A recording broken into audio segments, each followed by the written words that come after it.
兄弟们，我是阿力，今天球哥嗓子不舒服，这部影片就由我来代班。开创一个时代的球员，大家能够想到那些名字，乔丹还是科比，又或者是詹姆斯以及库里。但是在1990年的 NBA， 比尔·兰比尔的名字却彻底改变了整个联盟。联盟官方为了制止他和他的球队的无恶不作，不得不在他们2连冠之后，紧急推出了恶意犯规的制度。但是新规的设立无异于亡羊补牢，持斧恶汉的凶名已经名扬全美。一批又一批的年轻球员依次作为进入 NBA 的通道，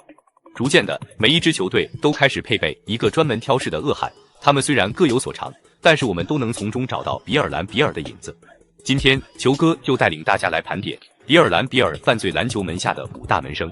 第5名，帕特里克·贝弗利。贝弗利的职业生涯可以说是踏着威少的伤病史而崛起的。威少在2013年之前乃至 NCAA 和高中联赛一直以铁人著称，几乎没有缺席过比赛。但是那一年的季后赛，威少却遭到贝弗利的恶意抢断，双腿遭到贝弗利全身的撞击，直接导致右腿半月板受伤，不得不前前后后进行了4次手术。威少也由此缺席了整整1个赛季。2016年1月，双方再次对上，这一次贝弗利对威少使用了背后搂腰，将他摔倒在地。2017年3月，贝弗利故技重施，又是撞击膝盖，差点让威少2次扭伤。2018年10月31日，威少在这个赛季之前还经历过1次膝盖手术，5年前的那一撞早已让他与铁人2字相去甚远。但是当贝弗利并不会因此就手下留情，而威少的球迷每每看到2人同台竞技，总是忍不住为自家球星捏一把汗。果不其然，在末节还剩下6分20秒的时候，2人发生碰撞，贝弗利再次撞向了威少，好在威少有备而来，即使跳开缓解了正面的冲击，这次才险而又险地躲过一劫。莫雷说，西部全明星后卫太多，而贝弗利是防守这些人的最佳人选。即便斯蒂芬·库里也没能逃过贝弗利的侵犯，2人曾经在大1的时候一起效力美国 U19 男篮，也在大2的时候在詹姆斯和皮尔斯的训练营里短暂地做过室友，他们也由此结下了深厚的友谊。但是真要在赛场上相见，贝弗利也不会任由库里射穿自己的外防线。2016年4月17日，火箭客场挑战勇士，贝弗利从一开场就与库里纠缠在一起，双方火药味渐浓。结果开场仅6分钟，库里就忍受不了贝弗利的小动作，罕见的发怒，一把将对方推开，双方各吃一个技术犯规。库里在这场比赛里2次感到脚踝不适，回到更衣室检查。科尔看了虎视眈眈的贝弗利，决定在下半场将库里保护在板凳席上。贝弗利与兰比尔最大的相似之处，也许是在精神属性上。兰比尔在内线球员中运动能力并不占优势，而贝弗利的身高和进攻皆为短板。他们为了能够挑战更高层的巨星，拼尽了自己的所有，甚至到了被万人唾弃也在所不惜的地步。第4名，扎扎帕楚里亚。2017年，马刺在伦纳德和阿尔德里奇的率领下，他们很快在邓肯退役之后不久，就在一次迎来了新的春天。他们在西部决赛上遇见阵容齐整的5星勇士，依旧在第1场先声夺人，打得勇士毫无还手之力，最多时候领先23分之多。马刺正在走向光明无限的未来，但是这一切在第3节7分54秒时出现转折。伦纳德在得到了一次底角3分的机会，而扑防过来的帕楚里亚2次伸腿，精准地找到伦纳德的落点，导致莱昂纳德重伤离场，直接影响了这一场比赛以及整轮系列赛的走向，被勇士4-0横扫出局。这件事直接导致马刺的这支希望之军被扼杀在襁褓，也硬生生将死磕巅峰詹姆斯的伦纳德变成了现在将轮休发挥到极致的另类巨星。而在1年之后，也就是帕楚里亚垫脚伦纳德的1周年纪念日，他在一次对西决对手的头牌巨星哈登伸出了毒手，不是独角。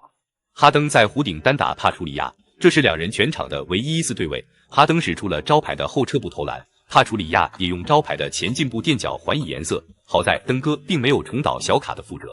作为兰比尔门下的弟子，像肘击、压腿、剪刀腿这类的基本功还是比较扎实，一度打出了土耳其拳击手的恶名，也算是当时联盟里最臭名昭著的恶汉之一。第3名，追梦格林。他大概是第一个在兰比尔的技术动作上进行创新的球员。兰比尔老人家在纵横 NBA 的时候，也许很少会关心其他球员的夫妻生活是否和谐，但是格林却喜欢对这种问题进行深刻的追问。人高马大的亚当斯就曾经2次被格林探索过身体的秘密部位，哪一次不是面红耳赤，场面尴尬。好像也就是格林开始，追弹这样的动作也越来越频繁地出现在赛场上。格林除了喜欢研究男科，还对眼科有钻研。相较于垫脚、黑肘这些身体对抗上的阴招，插眼就要显得阴险恶毒得多。除去祖师爷兰比尔，估计也只有格林频繁地将这门技术再次带回 NBA 赛场上。2018年的总决赛，为了对抗那一年霸王天下的灭霸詹姆斯，格林在一次补防詹姆斯的过程中，将手指戳进了他的眼窝之中，让皇帝左眼的眼白部分出现了黄豆大的血迹，看着就疼。教训完东部詹姆斯，格林在第2年又找到了西部詹姆斯。2019年季后赛西部半决赛，詹姆斯哈登在一次上篮的过程中，再次遭到格林的戳眼侵袭，最终受伤离场。等到登哥再次英雄归来，整个眼球都布满了红血丝。看来格林在这一年的时间里，还没少花功夫精进这些歪门邪道。而在之前结束的20-21赛季西部附加赛上，格林再次遇到倒霉蛋詹姆斯，熟悉的插眼，熟悉的味道，詹姆斯不得不去场边滴眼药水进行治疗。即便这样，据詹姆斯自己所说，他在最后投篮都能看到3个篮筐，可见格林的心狠手辣。第2名阿泰斯特，肘击是 NBA 赛场上最容易出现的恶意犯规之一，也是入门兰比尔恶汉篮球的基本功。但是最恶劣的犯规，往往只需要简单的动作，专精肘击的阿泰斯特就将这门武技发挥到了极致。作为 NBA 历史上影响最恶劣的群殴事件奥本山宫殿的男主角，阿泰斯特从一位2线明星球员瞬间变成了无人不知、无人不晓的恶棍。他被联盟禁止参加04-05赛季剩余的所有常规赛和季后赛，并被判以1年的查看期、60小时社区服务以及巨额罚款。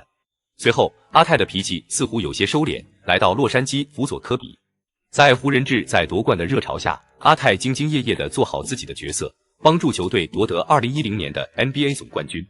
可随后，湖人便开始走下坡路，而阿泰的天性也随之得到释放。2012年4月23日，湖人主场战雷霆，阿泰在对抗雷霆3少时表现十分出色，尤其是在第2节末端完成快攻扣篮之后，情绪高涨到了极点，大嚎大叫的根本停不下来。而路过的哈登，等一下，怎么又是登哥你啊？真的太惨了。哈登路过激动的阿泰，没料想对方一个激动就一个铁轴打在了自己的太阳穴附近，直接到地不起。最后，阿泰直接被裁判以2级恶意犯规驱逐出场，赛后被禁赛7场。但是可怜的登哥也因此遭受了比较严重的脑震荡，休养了20天才缓过神来。阿泰的铁肘从此给他留下了深刻的心理阴影，直到现在，哈登在球场上都时刻保持着警惕，能离人远一点就后撤步跳投，能上罚球线就上罚球线，生怕再碰到像阿泰这样的狠人。首席弟子布鲁斯·鲍文，要说真集合了兰比尔的一身武艺，那非悍将鲍文莫属了。故有刘备3顾茅庐秦孔明，今有鲍文3殿卡特扬恶名。2000年4月，文斯卡特带队猛龙挑战热火，他在一次进攻中选择干拔3分，但是鲍文的黑脚却出现在他的落点位置，卡特痛苦地倒在地上。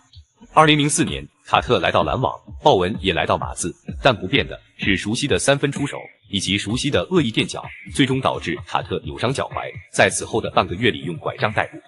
2005年，又是鲍文又是卡特，这次卡特终于长了记性，在起跳之前就留了个心思。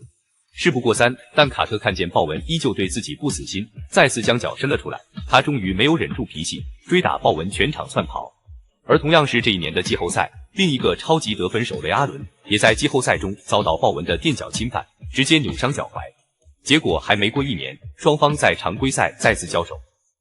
这次脾气好的雷阿伦也忍不住了，双方球员从此扭打在一起。对于鲍文来说，仿佛垫脚有着一种奇妙的吸引力，只要垫过对手一次，就会在未来多少年里一直往死里垫。但自己在接受采访时则说，我从未下过黑脚，很多投手自己踩到了我的脚上，这并不是我的错呀。这脸皮的厚度也能够比肩比尔兰比尔。但是如果当你真正面对鲍文的时候，你也许会起到他只是垫脚而已。2002年，在马刺对阵森林狼的比赛中，森林狼的射手斯泽比亚克得到了3分机会，正准备跳投，哪知道鞋地里杀出个鲍文，上来就是一记飞踢踹在他脸上，震惊了整个 NBA。即便是邪恶的兰比尔，也不会将这种伤人动作使用的如此耀武扬威。鲍文在赛后也吃到了7500美元的罚单，但是鲍文却毫无悔改之心。同时，在鲍文的戳眼功夫面前，格林也只是小巫见大巫。04-05赛季的总决赛，鲍文负责盯防活塞五虎中的面具侠汉密尔顿。面对防护面具几乎无孔不入的保护，他依旧能够确地找到了眼睛的位置，伤害对手。鲍文是继兰比尔之后 NBA 联盟中又一位人人唾弃的头号毒瘤。卡特说他是杀人犯，滑翔机特里怒斥他无耻，弗朗西斯、科比、保罗、贾马尔克劳福德都曾经受到过鲍文的侵犯。如果登哥再早出生个几年，估计还能够再上一次榜。无论是武打动作还是强悍的心理素质，鲍文都不逊色于祖师爷兰比尔，甚至在肆意妄为的程度上还要略胜一筹。乔丹的封神导致了21世纪初期涌现了一大批顶尖得分手。詹姆斯的霸道让全能的组织锋线成为了每一支球队眼馋的对象，而库里的开天辟地也让一群神射手在 NBA 里涌现。榜眼的力量是无穷大的，我们渴望能够像他们一样打球，像他们一样坚韧而又成功。但是我们绝对不会希望自己偶像的成就是建立在伤害他人的成长或是伤病的累积，各种护膝、护踝和护腕也成了标配。当然，还有些年轻人喜欢发带、紧身裤这些不仅很酷而且很实用的美式装备，想把自己打扮成球场上最酷的靓仔。但有一些装备竟然因为各种奇葩的原因被官方明令禁止。当然，有一些禁令确实也有存在的必要。今天球哥就来聊聊这些被官方封杀的9大运动装备。第一个，乔丹的 AJ1 黑红球鞋。故事是这样开始的：1984年 Nike 决定为乔丹推出一款个人签名球鞋，并大胆采用黑红配色。要知道，当时的 NBA 世界里基本上都是统一着装，球鞋只有黑白和深红色，这在当时是很前卫亮眼的设计。乔丹将它穿上场后吸引了许多眼球， NBA 为了阻止这所谓的不正当着装，向乔丹开出了罚单，要求他更换球鞋。但是 Nike 公司稍作思考，不慌不忙地接下了这些罚单，表示你随便罚，我支付就是，并支付乔丹继续穿着这双鞋比赛。最后联盟也觉得无趣，罚单不了了之， NBA 也逐渐收回了对于球鞋配色的限制，而这双黑红配色的 AJ1 反而因为被冠名禁穿名噪一时。不过事实上，当时被禁止的是另一双白红配色的 Air Shape， 禁穿是借壳上市而已。第二个，智能运动手环。我们知道 NBA 中许多球员都喜欢戴手环，因为戴个能记录数据的运动手环应该也不奇怪吧。但实际上戴运动手环也是被 NBA 禁止的。德拉维多瓦曾经佩戴过，但不久就收到了联盟的通知，联盟的理由是违反了可穿戴设备禁令。不过德拉维多瓦感到非常的憋屈，自己明明已经戴着手环打了大概15场球了，联盟这才想到要处理这件事，未免有点后知后觉了吧。不过随着高科技运动装备越来越多，这项禁令在未来也很有可能解除的。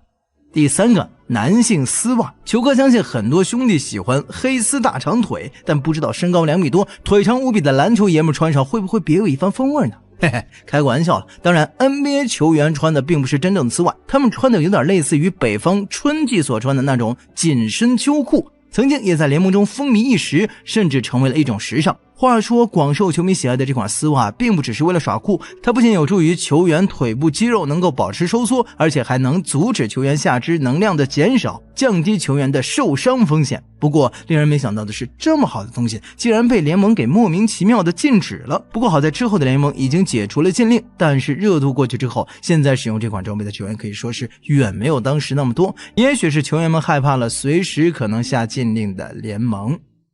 第四个，黑色面具。你以为联盟对于球员的限制只集中在下半身吗？错了，联盟连球员的脸都要管。当初詹姆斯还在热火的时候，因为面部受伤不得不戴上面具参加比赛，詹姆斯只是为了保护面部，避免再度发生碰撞加重伤情。当时詹姆斯出于佩戴舒适性的考虑，选择了一款轻便的碳纤维材质的黑色面具，老詹一戴上，球迷全都疯狂了，这简直就像是蝙蝠一样酷。啦啦队员们都无心跳舞了。然而老詹没帅多久就吃到了联盟一道禁令，联盟居然禁止了这个装备，原因居然是因为他们认为这样的面具会让观众看不清球员的眼睛。这个理由实在是难以评价。建议联盟下次再出禁令之前发起一波观众投票，确保是真的在为球迷们考虑。第五个，禁止穿69号球衣。我们都知道数字经常会伴随着一些独特的含义，难不成这也是？ NBA 中可选择的号码有很多，从00至99都可以选择，当然每支球队都有自己退役的号码，除了这些号码外，球员可以任意选择自己心仪的号码，但是69号则除外。99至00赛季转会至小牛的罗德曼想要选择69号开启自己的新赛季，但是联盟却拒绝了他的要求，因为69在国外的文化中还有另一层意思。由于观看联盟的观众中还有不少未成年人，因此联盟便将69号设为禁穿号码。罗德曼就曾向联盟申请穿69号球衣上场比赛，他的要求很快就被 NBA 高层拒绝了。首先，这个数字含义敏感，其次罗德曼本身就是一个在球场外花边新闻不断的花花公子，因此罗德曼加69号球衣很容易让观众联想到不好的事情。最后罗德曼也只能穿了70号球衣，从那时起没有一支球队能看到69号球衣，69号也成了联盟不穿的号码。第6个，禁止球员穿戴带有非 NBA 赞助商 logo 的装备。在 NBA 赛场上，除了投入大量资金的策划商，联盟自然是拒绝任何代言策划的。之前韦德就带了一个印有闪电侠字样的创可贴，在下场之前他就被联盟罚款，并告知换成通用的创可贴。即便是区区的一小块创可贴，联盟高层也管理的十分严格。当时的 JR 史密斯就耍了一个花招，他将 Supreme 品牌的 logo 直接印在了自己的身上，试图蒙混过关，结果自然是被联盟高层给罚款，并且强制要求他无论用何种办法也要遮挡住这个纹身，每露一次就再扣一次钱。于是 JR 还是老老实实的将这个纹身处给遮住了。看来 JR 还是低估了联盟的严谨程度了。第7个 APL 弹簧鞋，光听这个名字，球哥就觉得这是为数不多的合理禁用。在联盟历史上只出现过2次明令禁止球员使用哪款球鞋，一次就是上面提到的 AJ1， 另一次就是 APL 品牌生产的这款球鞋。和 AJ1 相比，这款球鞋才是真正的黑科技产品。与普通球鞋不同的是，这款球鞋底部真的存有弹簧，而且经过实际检测，这款球鞋真的能够帮助球员提升弹跳力。这对于向来习惯以公平公正出现在球迷面前的 NBA 联盟而言，绝对不会允许这款球鞋出现在 NBA 的比赛场上。所以这款球鞋一经推出， NBA 便马上下了禁止令。看来联盟终于做了一项十分正确的决定啊。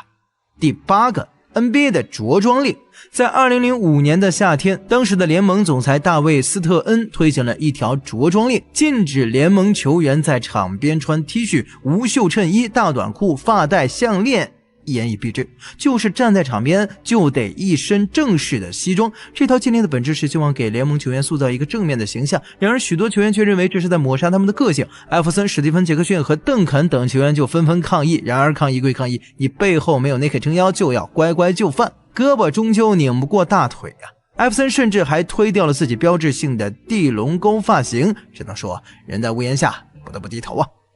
第9个打结式发带。佩戴发带在 NBA 已经是一种潮流文化，自从96黄金一代的艾弗森将发带引领到一个潮流以后，很多篮球爱好者都有了佩戴发带的好习惯，特别是那些打街球、野球的，发带其实还有一定的作用，比如在大量运动以后头顶出汗，可以通过发带阻止汗水流到眼睛上。 NBA 喜欢佩戴发带的球星很多，詹姆斯曾经一度用发带来遮掩自己的发际线，可见佩戴发带不只是赛场上的时尚，但是佩戴发带的 NBA 球星注意了。根据名记沃神报道称， NBA 官方发言人麦克巴斯表示，联盟已经告知各支球队，新赛季的比赛中所有球员禁止佩戴忍者式发带。突如其来的禁带令确实叫很多 NBA 球星措手不及。肖华禁止佩戴忍者式发带到底有何居心？不少球迷都对此预测，有人指责肖华这是在防止忍者文化的入侵，也有人赞同禁止发带可以避免安全隐患。尽管肖华给出的理由确实是为了球员着想，可是很多 NBA 球员对此并不接受。快船中锋哈雷尔更是抨击肖华的禁带令理由为荒唐的借口，可见 NBA 球星对此